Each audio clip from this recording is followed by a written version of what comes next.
9 class art general group 2022 guest paper share करने लगी हूँ जनरल साइंस का, चाहे प्राइवेट स्टूडेंट हो चाहे रेगुलर स्टूडेंट हो।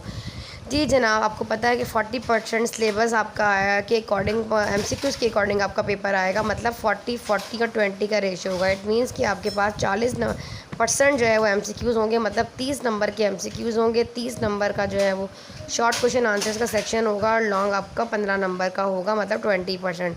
एक बच्चे ने कमेंट किया कि मिस हमें 40% का मतलब है 40 एमसीक्यूज़ आएंगे, तो आप 30 क्यों बता रही हैं? तो बेटा मैं आपको यहाँ बताती चलूँ, 75 नंबर का पेपर है और 75% के अकॉर्डिंग 40% बनता है 30 नंबर। अगर 100 नंबर का पेपर होता तब आपके 40 एमसीक्यूज़ होते, 40 सेक्शन बी होता और 20 सेक्शन सी होता। अभी पेपर 75 नंबर का है, क्योंकि इसका पार्ट 1 जो है आप पेपर 1 दे रहे हो। जब आप मैट्रिक में जाओगे तो आप इसका पेपर 2 दोगे, वो भी 75 का होगा। टोटल मिला के 150 हो जाएंगे। ठीक है जी, आपको उम्मीद है मेरी बात समझ आ गई होगी। तो आपने जो चीज़ें बता रही हूँ तब एमसीक्यूज़ के लिए आपने तमाम रिव्यू एक्सरसाइजेस देखनी है। मॉडल पेपर इससे पहले मैंने आप लोगों के साथ शेयर किए, उन मॉडल पेपर्स में से आपने एमसीक्यूज़ की बहुत अच्छी से प्रैक्टिस करनी है। उन एमसीक्यूज़ को भी आपने करना है। और जो आपके पास अगर एमर सीरीज़ है या फैसल मॉडल टेस्ट पेपर है, जो बुक्स आपके पास गाइड बुक्स मौजूद हैं बच्चे, उनमें आपने जो है वो सारे एमसीक्यूज़ आपके पास स्टार्टिंग में भी मिलेंगे। और आपकी बुक के पीछे, दरसी किताब के पीछे, टेक्स्ट बुक के पीछे जो एक्सरसाइजेस दी गई होती हैं, उसमें जो ब्लैंक्स होती हैं उसको ज़रूर कर जाइएगा। काफ़ी हद तक पेपर आपका उसमें से ही आने वाला है, बल्कि 100% उसमें से ही आने वाला है। जैसा कि आपको नज़र आ रहा है, name the elements found in human body and briefly describe the any 3 of them, write any 5 advantages exercise, what are hormones, name any 3 hormones and give 1 function of each, write down 5 function of blood in human body. अच्छा बेटा, metabolism, ये सारी चीज़ें आपको नज़र आ रही हैं। इसका डिस्क्रिप्शन में लिंक दे दूँगी, डिस्क्रिप्शन में जाइए, वहाँ से जाके अपनी इस पीडीएफ को डाउनलोड कर लें। और अगर नहीं करना आता तो व्हाट्सएप पर आ जाएं, मैं आपको शेयर कर दूँगी। अच्छा जी, डिस्क्रिप्टिव में देख लीजिए, आपके पास लॉन्ग लेवल डायग्राम बनानी है, blood cell structure of brain, gases enter in the plants, और बाकी जो है आपके पास एलोट्रॉपी वगैरह दे दिया गया है, कार्बन का बताना है, प्रॉपर्टीज़ बतानी है, कंपोनेंट्स वगैरह है। उर्दू वाले आ जाएँ से उर्दू में बता देते हैं, जो इंसानी जिस्म में पाए जाने वाले अनासिर के नाम लिखने हैं और 3 अख्तसार से बयान करना है इसको। साथ साथ अभी मैं आप लोगों को गेस्ट पेपर भी बताऊंगी, पहले मॉडल पेपर एक्सप्लेन करूं, ताकि फिर मैं आपको जब मॉडल गेस्ट पेपर बताऊं तो आपको समझ आ जाए आपने करना क्या है। तकरीबन आपका 50% पेपर आपका मॉडल पेपर में से ही आएगा, तो आपने इसको ज़रूर करना है। वर्जिश के 5 फ़वाइद, हार्मोन्स किसे कहते हैं, किसी 3 हार्मोन्स को बयान करें, इंसानी जिस्म में खून के 5 सवाल, बाकी सब आपके सामने है, नोट कर लीजिएगा। इन सबको आपने करना है। सोडियम के 3 मुरक्कबात, एंटीबायोटिक वगैरह, सिगरेट नोशी है, वो सब कुछ दिया हुआ है। ठीक है जी। और ग़िज़ा के हैं, मज्जा के नाम और कुछ चार के मतलब, नीचे लॉन्ग है, ऊपर जो है आपके पास शॉर्ट है और शॉर्ट है। ठीक है, डिस्क्रिप्टिव बयानियाँ है, शॉर्ट जो है मुख्तसर है। ठीक है जी। इसमें 6 सवाल करने होंगे और लॉन्ग में से 2 करने होंगे, 3 आएंगे। चलिए जी, अब आ जाते हैं अपनी बुक के ऊपर और आपको बताते हैं कि आपके लिए कौन सा सवाल इम्पॉर्टेंट है और आपने किस तरीके से इसकी प्रिपरेशन करनी है। मिनश्शैतानिर्रजीम, बिस्मिल्लाहिर्रहमानिर्रहीम, अस्सलाम वालेकुम। आज हम बात करेंगे बच्चे आप लोगों की साइंस की, जनरल साइंस, और आपका गेस्ट पेपर आप लोगों के साथ शेयर करेंगे कि आपने करना क्या है।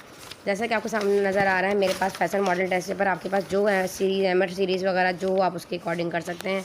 फैसल मॉडल है तो आप उसको फॉलो करें। यहाँ देखें आपके पास जो आपके चैप्टर्स हैं, तारुफ और साइंस का किरदार, हमारी ज़िंदगी और कीमिया, बायोकेमिस्ट्री और बायोटेक्नोलॉजी, इंसान और सेहत और बीमारियां, वजूहात और एहतियाती तदाबीर, माहौल और कुदरती वसाइल, ये आपके टॉपिक्स हैं 9th क्लास के। ठीक है जी, बाकी मैट्रिक वालों का है। अच्छा जी, आपने करना ये है बच्चे, जो एमसीक्यूज़ आपको इसमें दिए गए हैं ना, आपने उन एमसीक्यूज़ को ज़रूर फॉलो करना है। मतलब जो आपके मॉडल पेपर में है, मैं सीरीज़ में भी मैंने देखा था, तो रिसर्च की थी, तो इसमें आप बच्चे सारे बहुत बेहतरीन हुए हैं। आपने इसको ज़रूर कर जाना है सारे एमसीक्यूज़ को। ठीक है, क्योंकि 40% एमसीक्यूज़ आने वाला है। और इसमें मोस्ट इम्पॉर्टेंट सवाल आप लोगों के लिए ये वाला है जस्ट, कि आपने क्या करना है, इनकी तारीफ़। जाबिर बिन हयान साइंस में की तरक्की में मुसलमान और साइंसदान, इन साइंसदानों में जाबिर बिन हयान, 3 पॉइंट सबके याद कर लीजिएगा। जाबिर बिन हयान याद कर लीजिएगा, मूसा अल ख़वारिज़मी हो गया, याकूब अल कंदी, इब्न अल हैसम, ये देखें याकूब अल कंदी, इब्न अल हैसम और बोली सीना, इन सब के 3 पॉइंट्स करने हैं और डॉक्टर अब्दुल कदीर ख़ान करना है। साथ आ जाइए आप साइंस की शाखें, जैसा कि आपको नज़र आ रहा है, साइंस की शाखें बयान कीजिए। साइंस की शाखों में आपने क्या करना है, सबके नाम याद करने हैं, कोई भी 4 बयान करनी है अपनी मर्ज़ी से। ठीक है, ठीक है बेटा, नेक्स्ट देख लीजिए। आपने साइंस की शाखें जो है ना ये करनी है, सबके नाम लिखने हैं ब्रांचेस ऑफ में, और आपने कोई भी 3 या 4 जो है वो एक्सप्लेन कर देनी है। ठीक है, जैसे तबियात हो गई, केमिस्ट्री, बायोलॉजी, जो आपको समझ में आता है उसके अकॉर्डिंग आपने करनी है बस। इसके अलावा और कुछ खास इस वाले चैप्टर में इंपॉर्टेंट नहीं है।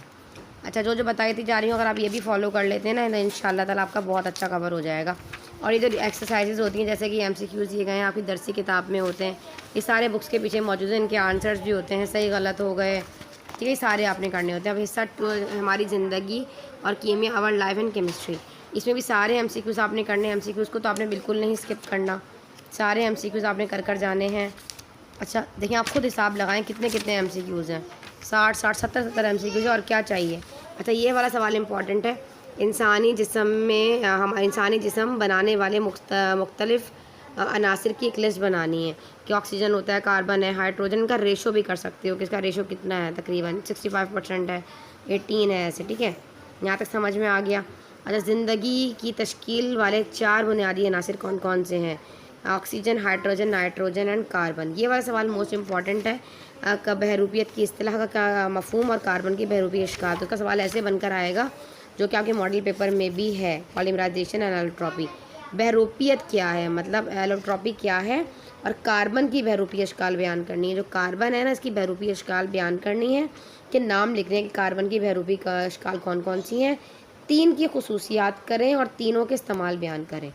क्या कहता है वो 3 के, मैंने यहाँ लिख भी दिया था इस सवाल को, क्या कार्बन के बहरूपी इश्काल के नाम और 3 खसूसियात और 3 इस्तेमाल बयान करें। ठीक है जी, ये सवाल आएगा। फिर इस वाले चैप्टर में आगे आ जाइए जी। देखिए ये रहा, हीरे के इस्तेमाल, 3 इस्तेमालात, ग्रेफाइट के इस्तेमालात, ये आपके आएंगे। और ये ज़ियाई तालीफ, फोटोसिंथेसिस पर नोट लिखें। इसकी इक्वेशन भी आ सकती है शॉर्ट में। ये जो इक्वेशन है ना आपके पास ग्लूकोज वाली, देखें ये रहा, ये कार्बन डाइऑक्साइड एंड हाइड्रोजन जब क्लोरोफिल की मौजूदगी में सूरज की रोशनी में रिएक्ट करता है तो ग्लूकोज एंड ऑक्सीजन प्रोड्यूस होता है। ये मसावात भी है किसकी, ज़ियाई तालीफ की। तो ये आपने को अच्छे तरीके से याद भी कर लिएगा, ये आपके पास शॉर्ट में भी आ सकती है। ठीक है बच्चे। अच्छा जी, तनफ़ुज़ वगैरह ये सब कुछ हटा दें, पानी ज़िंदगी के लिए ज़रूर खुद भी लिख लिएगा अगर आ गया तो, इतना कोई ख़ास नहीं है। ठीक है जी, नाइट्रोजन साइकिल छोड़ दें, बस ये क्यों कर लें। ये आ सकता है, हवा की तरकीब क्या है, हवा का तनासुब क्या है, नाइट्रोजन कितने % है हवा में, ऑक्सीजन कितने % है, कार्बन डाइऑक्साइड कितने % है, ऑर्गन, दूसरी नायाब गैसें और आबी बुखारात वगैरह। तो कहीं पर ये आपके पास जो है ना कंपोजिशन ऑफ एयर आ सकता है, ये आपके पास ना उसमें भी आ सकता है MCQs में जी। ऑक्सीजन नाइट्रोजन का जो कंपोजिशन बताएं कि नाइट्रोजन कितने % है, ऑक्सीजन कितने %, छोटी छोटी चीज़ें जो होती हैं ना इस तरह की इक्वेशंस हो गई, सारी चीज़ें, वो सारी चीज़ें आपकी किस में आ सकती हैं बच्चे, आपके MCQs का पार्ट कवर करेंगी। तो याद रखिएगा इन सब चीज़ों को आपने MCQs के लिए भी करना है, स्किप करके कुछ नहीं जाना। इंसानी ज़िंदगी के कौन कौन से अनासिर हैं, ये भी इंपॉर्टेंट सवाल है साल के लिए, और 3 को बयान करें, मतलब calcium, phosphorus, potassium, chlorine, sulphur, magnesium, लोहा, आयरन ना, आयोडीन, ये सारी चीज़ें हैं आपकी इंसानी ज़िंदगी के अनासिर हैं ये वाले। तो 3 को बयान करना है, कोई भी 3, कैल्शियम कर दीजिएगा, फास्फोरस करना हो, आयोडीन करना हो, आयोडीन कर दिएगा। और ये वाला सवाल ऐसे भी आएगा, सोडियम वाला सवाल आपके गेस्ट पेपर में, मॉडल पेपर में, सोडियम और इसके मुरक्कबात के इस्तेमालात बयान करें, मतलब सोडियम क्या है और इनके जो मुरक्कबात हैं वो कौन कौन से हैं। देखिए सोडियम हाइड्रोक्साइड हो गया, caustic soda, sodium nitrate, washing soda, sodium carbonate भी कहते हैं ना वॉशिंग सोडा को, सोडियम बाइकार्बोनेट, सोडियम थायोसल्फेट वगैरह, ये सारे चीज़ें हैं आपकी बच्चे। तो इसके अकॉर्डिंग आपने सारे नाम लिख रहे हैं, sodium hydroxide, sodium nitrate, washing soda, sodium carbonate, sodium bicarbonate वगैरह सारा लिख के, और इन सब में से सबका एक एक इस्तेमाल लिखना है कि सोडियम कार्बोनेट, नाइट्रेट किस किस इस्तेमाल में आती है, अच्छी खाद बनाने में होती है, ज़मीन को ज़रख़ीज़ बनाती है। वॉशिंग सोडा जो है साबुन की तैयारी में, कपड़े में, सरफ़ में, कागज़ में, शीशे में इस्तेमाल होता है। सोडियम बाइकार्बोनेट किस में इस्तेमाल, बेकिंग पाउडर वगैरह बनाने में इस्तेमाल होता है, जो केक शेक सारे बना रहे होते हैं ना सब इसी में बनते हैं। थायोसल्फेट इसी की वजह से भूलते हैं। सोडियम थायोसल्फेट क्या है, ये फ़ोटोग्राफिक फ़िल्म वगैरह और रंग वगैरह की आमेदिश वगैरह में, फ़ोटोग्राफिक प्लेट वगैरह में काम आता है। अच्छा ये समझ में आया अच्छे तरीके से। अच्छा जी, अभी आगे आ जाते हैं, यहाँ आ जाइए, ये तो हो गया। अच्छा जी, ये सारा हो गया। अब आ जाते हैं हम आगे नेक्स्ट चैप्टर पे। अब इसकी जो एक्सरसाइज है दरसी किताब में देखो ये दी गई है ना, ये सारी सेकंड चैप्टर की किसी भी आंसर की बहरूपी इश्काल एक जैसी कि मैं खुशियात रखती है, और ये सारी चीज़ें छोटी छोटी, ये सारी चीज़ें मिलकर आपका क्या कवर करेंगी बच्चे। लेकिन जैसा कि मैंने आपको बताया था, कार्बन डाइऑक्साइड हजम के लिहाज से हवा में 0.03% है, सही है कि गलत है। तो ये वाला जुमला आप लोगों ने बताना है कि सही है कि गलत है। सही बिल्कुल ठीक है, इतना ही होता है, ठीक है। इस तरह करके आपके पास आएगा। कार्बन जो है गैर नामियाती मुरक्कब है या नामियाती, कार्बन जो आपके ऑर्गेनिक है या इनऑर्गेनिक है, ठीक है। इस तरह कार्बन मोनोऑक्साइड क्या एक जहरीली गैस नहीं है, जो गलत, जबकि कार्बन मोनोऑक्साइड जो है वो एक, कार्बन मोनोऑक्साइड एक जहरीली गैस नहीं है, तो गलत। इस तरीके से आपने जो है ना ये बनाने हैं बच्चे, मतलब सारी चीज़ों को देखना, इन सब से के अकॉर्डिंग आपका क्या आएगा, MCQs आएंगे। देखिए यहाँ पे भी आगे देखो, ऑक्सीजन की मिकदार इतनी है, नाइट्रोजन इतने % है, ऑक्सीजन लोहा इतने % है। ये सारी चीज़ें आप लोगों ने इस तरह, ये सारे मतलब जो भी MCQ रिव्यू एक्सरसाइजेज हैं पीछे, वो आपने सारी कर जानी, उसका अनुसार आपके MCQs पर है। अच्छा जी, बायो केमिस्ट्री और बायोटेक्नोलॉजी आपके पास 3rd चैप्टर। इस 3rd चैप्टर में आपने क्या क्या करना है, अपने MCQ सारे करें स्टार्टिंग में जो दिए गए हैं। अच्छा आ जाए, मेटाबॉलिज्म की इकसाम और तारीफ़ याद करना चाहें तो कर लेगा, लेकिन इंपॉर्टेंट नहीं है, ये इंपॉर्टेंट है। ज़्यादा तारीफ़ और अमले तनफ़ुस के दरमियान फ़र्क, एक एक करना है। ये एक ताली है, तामीरी अमल है, एनाबॉलिक है, ये कैटाबॉलिक है, ठीक है। ये ज़िंदा खलियों में होता है, ये तमाम जो है तमाम ये अमल पौधों के तमाम ज़िंदा खलियों में होता है, और ये अमल पूरे दिन के लिए उन खलियों में होता है जिनमें सिर्फ क्लोरोफिल होता है, ठीक है। इस तरह करके ये सिर्फ दिन में होता है, ये अमल रात में, अमल दिन में, रात में 24 घंटे जामले तनफ़ुस जारी रहता है। जाहिर सी बात है, रेस्पिरेटरी सिस्टम है। When we breathe in oxygen breathe that carbon dioxide, this process called respiratory respiration. हम सांस लेते हैं तो पूरा जाहिर सी बात, सुबह शाम रात लेते हैं, सांस नहीं लेंगे तो मर जाएंगे, जाहिर सी बात है। हमने तनफ़ुस वही है ना। ज़्यादा तारीफ जो पौधे जो है वो सिर्फ और सिर्फ ये अमल दिन में करते हैं, ये अमल दिन में सिर्फ होता है। तमन्नाई बनती है, ये होता है, जो भी चीज़ इसमें लिखी है बस इसको कर लीजिएगा। कार्बोहाइड्रेट क्या है, कार्बोहाइड्रेट की अहमियत बयान करें, ये भी आपके लिए इंपॉर्टेंट सवाल है। फिर आ जाएं, बाकी सब स्किप कर दें। खामरे क्या हैं, एंजाइम्स, ये आपने करना है। डाइजेस्टिव एंजाइम्स क्या होते हैं, ये आपने बताना है, ठीक है जी। आगे इंसानी खून की तरकीब, ब्लड क्या है और किन किन अज्जा पे मुश्तमिल होता है, खून के खलियात, प्लाज्मा, ये सब आपने करना है, ठीक है जी। और प्लेटलेट्स पे नोट वगैरह करना चाहें तो कर लीजिएगा, अदरवाइज स्किप कर दीजिएगा। अच्छा जी, आगे आ जाते हैं। ये सफ़ेद सुरमी है, जिस्मी है, और ये सुर्ख जिस्मी है, ब्लड सेल्स और वाइट सेल्स, ब्लड सेल्स, ये वाला आएगा। इसका डिफरेंस आ सकता है, और ये वॉटसन क्रॉक DNA मॉडल आ सकता है बच्चे, इंपॉर्टेंट है इस साल के लिए, ये आपने करना है। और ये जेनेटिक इंजीनियरिंग, जीनियाती इंजीनियरिंग, ये आपके लिए इंपॉर्टेंट है, नोट आ सकता है। चलिए जी, आपको समझ आ गया। अब आ जाते हैं आगे। अब हमारे पास नेक्स्ट है एंटीबायोटिक। एंटीबायोटिक्स क्या होती हैं, जब हम दवाइयाँ वगैरह खाते हैं उनके नाम वगैरह सारा, कंपोजिशंस वगैरह सारी करनी है। अच्छा जी, और ये देखें, इसकी एक्सरसाइज दरसी किताब वाली, हमने तनफ़ुज़ एक तकरीबी अमल है, डैश आखिरकार इसको ग्लूकोज और मॉलिक्यूल में टूट जाना हाजमे का अमल कहलाता है। हाजमे का मतलब है कार्बोहाइड्रेट वगैरह। खून एक, इसमें कितना %, 8% है। इस तरह मतलब ये आपने जितनी रिव्यू एक्सरसाइजेज आपकी होंगी ना, ये आपने ज़रूर फॉलो करनी है, ये सही गलत, और जितने जो आपकी दरसी किताब में ना वो तो आएगी, उसमें तो ज़रूर करना है आपने, ठीक है जी। आ जाते हैं इंसान और सेहत चैप्टर नंबर 4 पर। ये आपने सारे MCQs कर लिए। अब MCQs करने के बाद आपने क्या करना है बच्चे, एक मिनट आ जाइए। गज़ा की तारीफ़ करनी है और इसके मुतालिक बयान करना है, 4 के मुतालिक बयान करना है, कोई भी गज़ा के मुतालिक। ये इंपॉर्टेंट है, कार्बोहाइड्रेट, रोगनियात, लहमियात, हयातीन, मादनियात वगैरह, ठीक है, सब करना है। कार्बोहाइड्रेट आपका आ गया। इंग्लिश वाले बच्चों को भी एक्सप्लेन इसी में करी, मेरे पास और बुक नहीं है इंग्लिश की, नहीं तो मैं आपको एक्सप्लेन कर देती। फैट्स वगैरह, ठीक है, प्रोटीन्स, सब इसमें आप इसके अंदर आ जाएगा आपका। अच्छा जी, अब आ जाएँ, ये बीमारियाँ आ सकती हैं ना, मादनियात की कमी के असरात में क्या क्या हो सकता है, ये आपके किस में आएगा, आपके MCQs में आएगा। आयोडीन की कमी हो जाए तो क्या बीमारी हो जाती है, लोहे की कमी हो जाए एनीमिया हो जाता है, सल्फर कम हो क्या बालों का मसला हो जाता है, सर दर्द हो तो सोडियम की कमी हो जाती है, ये सारी चीज़ें मतलब आपके MCQs का पार्ट कवर करेंगी। अच्छा जी, आ जाते हैं हम यहाँ पर, आगे आ जाइए। ये आएगा असाबी निज़ाम क्या, नर्वस सिस्टम क्या है, दिमाग, स्पाइनल कॉर्ड, नर्व्स, ये बनाने को डायग्राम आएगी, इंपॉर्टेंट है, जो मॉडल पेपर में आएंगी वो भी करनी है। दिमाग की साख और फाल बयान करने, सेरिब्रम, सेरिबेलम, मेडुला। देखें उर्दू में कुछ भी मुश्किल नहीं होता जब आप बेटा दिल लगा के पढ़ेंगे ना, या आप यकीन जानिए तो आप समझ के पढ़ रहे होंगे तो आपको खुद ही याद हो जाएगा। ग्लैंड्स वगैरह, endocrine gland, pituitary gland, thyroid gland, लबलबा, ये सारा आपका एडिनल ग्लैंड की खसूसियात ये आपके एग्जाम में आ सकती है, इंपॉर्टेंट है इस साल के लिए। बाकी आप स्किप करते हैं, आप खुद देख रहे हैं मैं आपको कितनी सारी चीज़ें स्किप करवा रही हूँ। वर्जिश के फ़ायदे, एक्सरसाइज के फ़ायदे, ये आपका मॉडल पेपर में आया हुआ है, ठीक है। वर्जिश एक्सरसाइज के फ़ायदे याद रखिएगा। जो चीज़ें मैं आपको करवा रही हूँ, जो मैंने आपको बताया, वो तो आपने हर हालत में करके जाना है। ये कुत्ते और जानवरों के काटने पर इब्तदाई तबी अमदाद क्या होनी चाहिए, सांप के काटने के थोड़ा थोड़ा पढ़ लिएगा। वैसे दिल के दौरे की 3 वजूहात क्या होती हैं, कोलेस्ट्रॉल का भी बढ़ जाना होता है, और भी चीज़ें जो होंगी लिख लीजिएगा।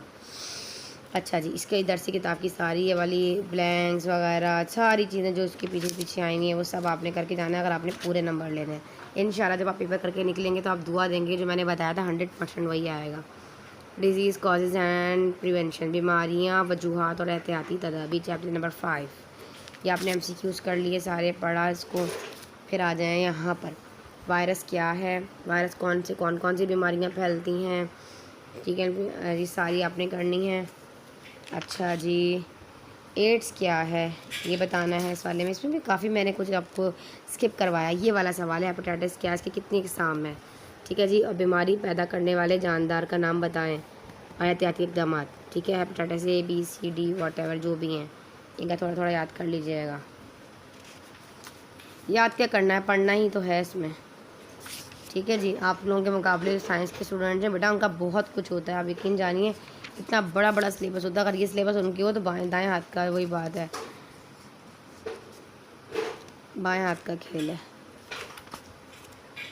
ये देखें दरसी किताब हो गई, किताब की मश्क ये करनी है, सही गलत वगैरह सारी चीज़ें इसमें से करनी है। अब आप खुद देख रहे हैं मैंने आप लोगों को कितनी चीज़ें स्किप करवाई हैं ना। चलो, माहौल और वीडियो अच्छी लग रही है तो लाइक कर दिया करें और एक कमेंट ज़रूर कर दिया करें चैनल पर। माहौल और कुदरती वसाइल, चैप्टर नंबर 6 है, ये करना है कि सारे MCQs।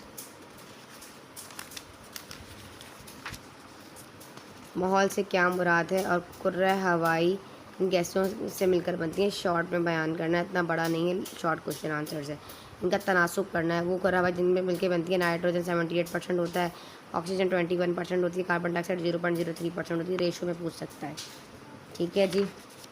आ जाइए, जिन अवामिल पर असरअंदाज होती है, हवा का दबाव, दर्जा हरारत, ठीक है, और नमी वगैरह, बाद में और बाकी नमी वगैरह।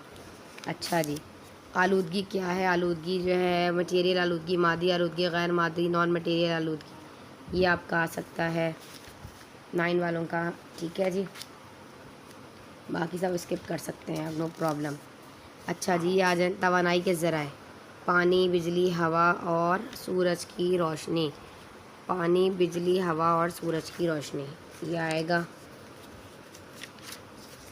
और पाकिस्तान में काश्त होने वाली बड़ी फसलें कौन कौन सी हैं, पाकिस्तान में काश्त होने वाली बड़ी फसलें गंदम, चावल, मकई, तंबा, नाम सबके लिखने हैं, 3 बयान करने हैं। इसी तरीके से ये वाला सवाल आ सकता है, जंगली हयात क्या है, ठीक है जी। वाइल्ड लाइफ क्या होती है, नोट आ सकता है। फ़ाना क्या है, जंगलात, ये भी नोट आ सकता है।